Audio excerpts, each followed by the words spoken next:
Bonjour à tous, la famille olympique de Marseille, c'est Francky Foot, j'espère que vous allez bien.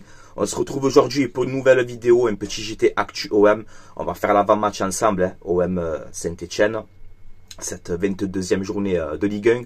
On va parler un peu de l'actualité de l'OM, des droits télé aussi. La réunion à la LFP avec la Brune, Nasser qui est mis en examen. Enfin, on a pas mal de choses à voir ensemble.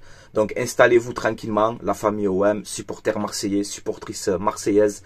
N'hésitez pas à réagir en commentaire et à vous abonner à la chaîne YouTube Francky Foot Débrief. On approche les 15 000 abonnés. Donc merci énormément de votre soutien. Allez, on démarre avec une triste nouvelle aujourd'hui les gars. Dégoûté, le décès de Avia Souli. Voilà, à l'âge de 74 ans. Décédé donc aujourd'hui.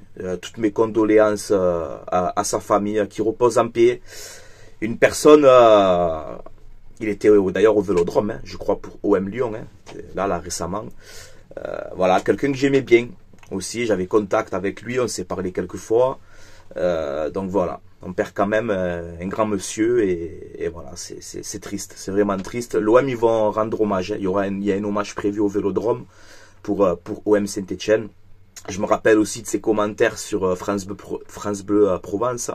Voilà, moi j'ai écouté plein de fois hein, les matchs de l'OM sur France Bleu Provence à l'époque, avec Avia Souli aux commentaires, donc voilà, qui repose en paix. Voilà. C'est dur d'enchaîner après ça, mais on va le faire, on est obligé les gars. Donc on a Carboni qui retourne à l'Inter. Voilà, c'est officiel, c'est fait. Voilà, donc du mal avec cette blessure. L'OM, ils ont mis fin au prêt et c'est une bonne chose. L'OM avait tenté Benjamin Mendy au Mercato. Voilà, donc après on a recruté Merlin finalement. Mais voilà, l'OM avait Benjamin Mendy dans son viseur. Ensuite, on a une déclaration de Jamel Debbouze, un supporter du Paris Saint-Germain. Hein. Mais il te dit voilà qu'il y a beaucoup, pour résumer, mais il y a beaucoup de supporters de l'OM à Paris. Il a dit à part Boulogne, je sais pas quoi, mais quand tu sors, que tu vas dans d'autres quartiers, c'est quasiment que l'OM. Tout le monde s'en fout du PSG. C'est fort quand même, hein, cette déclaration. Après, il te dit que le Vélodrome, ben, ça vibre. C'est agréable, le stade Vélodrome. On a un peu perdu ça à Paris. Voilà, parce qu'il y a Jamel Debbouze quand même qui va fort sur le PSG, malgré qu'il soit supporter du Paris Saint-Germain. Voilà. Ensuite, on a Emmanuel Macron, le président, qui valide le mercato d'hiver de l'Olympique de Marseille. Donc ça aussi, c'est une bonne chose. Ensuite, il y a une réunion là, donc à la LFP. C'est la crise, la situation, elle est urgente. Voilà, ça va plus avec Vincent Labrune, avec DAZN. DAZN qui se plaint, il n'y a pas assez d'abonnés. En même temps, c'est vrai que c'est très cher hein, aujourd'hui pour regarder le foot à la télévision. Donc voilà, là c'est la pagaille totale. Donc entre les droits télé, Vincent Labrune, tout le monde, c'est le bordel en ce moment. L'avenir du foot français me fait très peur. Moi je vous le dis, il faut vraiment changer les choses rapidement. On a Riolo qui fait une bonne déclaration aussi où il te dit ben, les présidents de Ligue 1 doivent demander le départ de Vincent Labrune plus la fin de DAZN et le retour de Canal+. Donc ça, moi je valide totalement. Je suis entièrement d'accord. Il a dit aussi qu'il aimerait une chaîne 100% Ligue 1. Voilà. C'est vrai, DAZN, franchement, c'est compliqué. Les commentateurs, là, c'est très compliqué. Les avant-matchs, les après-matchs, il n'y a pas comme Canal, les gars. Canal, c'était la base. Donc, j'aimerais bien. En tout cas, la situation, elle est urgente. Voilà. Ensuite, regardez. 3 matchs fermes pour la banderole jugée à caractère raciste des supporters niçois. Hein, rappelez-vous, Nice Olympique de Marseille, cette banderole, on va pas encore la citer. Donc voilà, 3 matchs fermes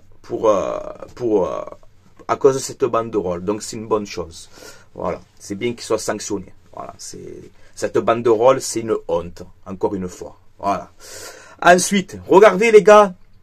Nasser, président du Paris Saint-Germain, écoutez bien, donc ça va pas dans les droits télé, avec la LFP, avec tout le monde, c'est compliqué. Et là, on a Nasser qui est mis en examen. Oh, tiens, comme c'est bizarre.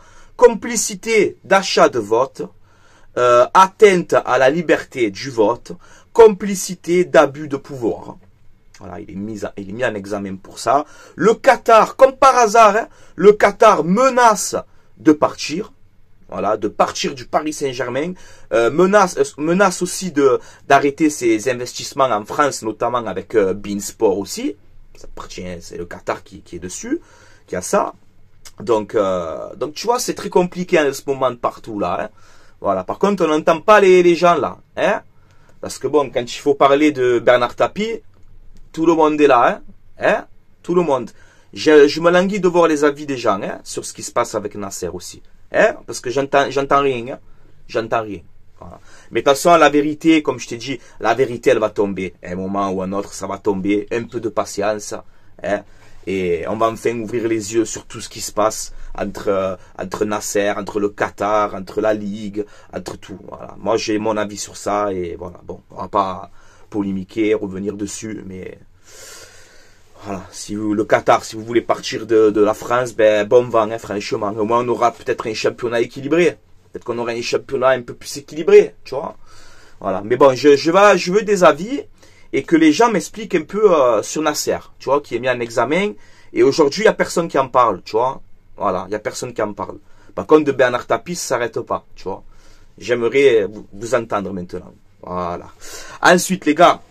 Donc on fait l'avant-match OM Saint-Etienne, donc c'est demain à 17 h, 22e journée de Ligue 1. À noter que le match sera diffusé en clair sur beIN Sport et ça c'est une bonne chose. C'est-à-dire si tu es chez toi, tu n'as pas la chaîne, ben, tu mets beIN Sport, le match sera diffusé en clair demain à 17 h et ça c'est bien.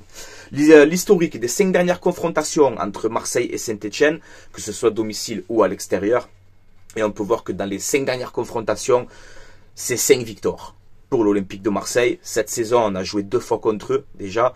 On avait gagné 2-0 un championnat là-bas, rappelez-vous. Et en Coupe de France, 4-0 là-bas aussi. Donc voilà, je pense que ça doit bien se passer. Le classement, Saint-Etienne, ils sont 16e de Ligue 1 avec 18 points. Donc ils sont juste avant le barragiste là. 21 matchs, 5 victoires, 3 nuls, 13 défaites. Donc bon, c'est l'objectif maintien, hein, pour Saint-Etienne. Et j'espère, franchement, j'espère que vous allez vous maintenir. Saint-Etienne, c'est quand même un très bon club français aussi, hein, un club historique.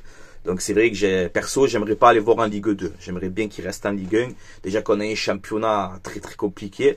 Si on peut conserver au moins les meilleurs clubs, bon, ça peut être quelque chose de bien. Tu vois, au final, l'OM, ils sont 2e avec 43 points. Donc on est à 10 points, hein, du Paris Saint-Germain. Par contre, voilà, si tu gagnes ce match demain, à 17 h, ben, tu mets encore une fois la pression sur tout le monde. Bon, tu reviens à 7 points de Paris, ça va être compliqué, mais surtout, tu mets 9 points d'avance sur Nice, 9 points d'avance sur Monaco. Voilà, tu mets vraiment la pression sur tout le monde. Et c'est pour ça que demain, c'est très important. Voilà, De Zerbi, il a dit à la conférence de presse aujourd'hui que cette victoire, ce match, il est très important, ben, pour ça. Parce que tu peux vraiment creuser l'écart avec tes concurrents. Voilà. On s'intéresse à la composition d'équipe de Saint-Etienne. Donc c'est une équipe qui joue en 4-3-3 avec bon, l'Arseneur dans les buts, Apia à droite, Cornou à gauche, une défense à 2 avec Petro et Nadé, un milieu à 3 avec Ekwa, Mouton et Bouchouari. Et un trio Cardona, Davidashvili et Stassin. Voilà, bon, honnêtement, hein, je vais être honnête avec vous, franchement, je crains personne, hein, de cette équipe-là, à part 2 joueurs. Voilà, Davidashvili, attention, sur le côté gauche, il est rapide, il est technique, il marque quelques buts. Bouchouari aussi, au milieu de terrain, que c'est un joueur, franchement, c'est un joueur intéressant à surveiller. Mais après, voilà, honnêtement, cette équipe de Saint-Etienne, elle me fait pas peur. Voilà. Mais attention, il n'y a pas de match facile avec moi en Ligue 1, tu le sais, hein, ça n'existe pas. Ensuite, ma composition d'équipe, donc un 3-4-2-1 comme d'habitude, avec Rouli dans les buts, Murillo, Balerdi, Philippe. Voilà, j'ai envie de voir Philippe pour ce match-là. Il faudrait un peu qu'il joue, qu'on regarde un peu à quoi il ressemble, tu sais. Voilà, et surtout que ça va être un très bon joueur, donc j'aimerais bien le voir démarrer contre Saint-Etienne. Piston droit, Enrique. Piston gauche, Dejic, même si De Zerbi nous a dit en conférence de presse qu'il n'est pas encore à 100%, mais j'aimerais le voir titulaire, le faire démarrer. Højbjerg, Benasser au milieu de terrain, ne vous inquiétez pas, je vais vous donner mon argument. Greenwood, Rabiot et Guiri. Voilà pour ma composition d'équipe. Et pourquoi je mets Benasser à la place de Rongier? Parce qu'on est au Vélodrome, ça peut être sa première aussi au Vélodrome à Benasser. Donc on sait qu'il n'a pas 90 minutes dans les jambes. On sait qu'il y a la concurrence avec Rongier, il n'y a pas de souci. Mais voilà, moi je dois faire des choix. tu vois, en tant que supporter, hein, je suis pas le coach, loin de là. Mais moi, j'aimerais faire démarrer Bennacer et rentrer Rongier en seconde période. À la 60e minute, tu sors Bennacer, tu rentres Rongier. Tu vois, voilà, ça peut être quelque chose d'intéressant. On a posé la question en conférence de presse à De Zerbi. On lui a dit, ben, pourquoi tu passes pas dans un milieu à 3 avec Rongier, Bennacer et Højbjerg? Et De Zerbi lui dit, d'accord, je fais ce milieu à 3. Greenwood, je le mets où? Rabiot, je le mets où? Donc non, De Zerbi, il veut continuer dans ce système avec ce milieu à 2. Donc il faut faire des choix et j'aimerais que Bennacer démarre cette rencontre au Vélodrome. Voilà, ensuite, en seconde période, tu peux rentrer, je te dis, Rongier, Mopé, Merlin, Nadir, Ro, Kondogbia, je sais pas s'il va être dispo, Harit, je sais pas s'il va être dispo, mais voilà. Tu as des joueurs intéressants à faire rentrer et apporter un plus. Bon, pronostic, les gars.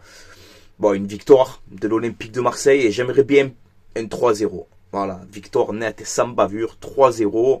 Un clean sheet encore une fois, tu vois, ça serait bien, c'est important. Avec un petit but de Gouiri, Greenwood et Luis Enrique. Voilà mon pronostic, les gars. Avant d'arrêter là, je fais vite une pub pour mon partenaire, le site mayogo.co. C'est un site où vous avez des maillots de foot, saison 2024-2025. Vous avez des maillots rétro à l'ancienne, vous avez des survêtements, des tenues d'entraînement. Il y a quasiment toutes les tailles, hommes, femmes, enfants. Livraison entre 15 et 20 jours, à peu près, le temps de la livraison. Donc vous pouvez aller, c'est de la qualité, il n'y a pas de souci. Si vous commandez, vous utilisez le code promo Francky, F-R-A-N-C-K-I, et vous aurez moins 15% de réduction sur votre commande. Voilà les gars, tout est indiqué dans la description de cette vidéo. Je vous laisse là, Marseillais, Marseillaises, portez-vous bien, tranquillement. N'hésitez pas, comme je t'ai dit, à réagir en commentaire, à me donner vos avis, votre analyse, votre composition d'équipe, votre pronostic. Qu'est-ce que vous en pensez aussi, comme je t'ai dit, la LFP, là, les droits télé, c'est la catastrophe, le Nasser qui est mis en examen. Franchement, c'est le why, c'est la pagaille en ce moment. Dans le foot français, il faut vraiment trouver une solution. Et j'espère, on espère tous dans l'avenir que l'OM sauve ce foot français, tu vois, ça devient très compliqué, la situation elle est dramatique les gars, je sais pas si vous réalisez, mais elle est dramatique cette situation. Voilà, il faut changer les choses, il faut trouver une solution, et déjà pour commencer, virer ce Vincent Labrune là, tu vois. Palmarès de Labrune, j'ai fait couler l'OM, j'ai refusé Riyad Mahrez à l'OM, et je fais couler le foot français depuis que je suis à la tête de la LFP. Voilà le palmarès de Labrune. Bref, et son projet Dortmund en carton là. On est l'Olympique de Marseille, nous on n'est pas Dortmund, il n'y a pas de projet Dortmund. On est l'Olympique de Marseille, Vincent, ne l'oublie pas. Voilà. Allez, bon, je vous laisse là, sinon ça va m'énerver. Je vous laisse là, portez-vous bien, allez l'OM les gars. À la vie à la mort, et on se donne rendez-vous demain. Logiquement, je pense que je vais faire le live, OM Saint-Etienne. Voilà. Allez, portez-vous bien, allez l'OM les gars, à la vie à la mort. Ciao, ciao tout le monde, et prenez soin de vous.